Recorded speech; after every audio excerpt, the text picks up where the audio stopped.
sekolah sekolah ing SMU Tuwaloro ing endi ing Magelang ayo ojo lali sekolah. Assalamualaikum kanca-kanca, jenengku Haki Waradriapsari saka kelas loro Almaun. Aku arep nyeritakake kegiatan saben esok, dirungokake ya. Saben esok aku tangi turu digugah ibu utawa bapak. Kurang luwih jam 4:30. Banjur sholat subuh bareng-bareng.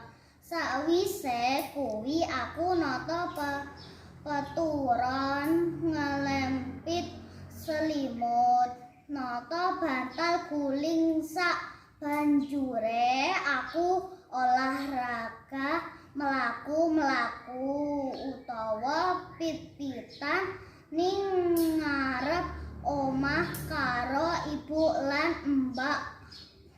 Kurang luwih setengah nganti rada kemeringet.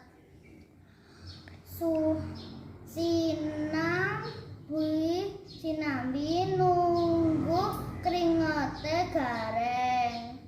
Aku nonton TV sedelo, banjur adus esuk lan sarapan. Sawise kuwi aku sinau karo nunggu tugas sekolah. Cukup semene dhisik ya. Matur nuwun. Wassalamualaikum warahmatullahi wabarakatuh.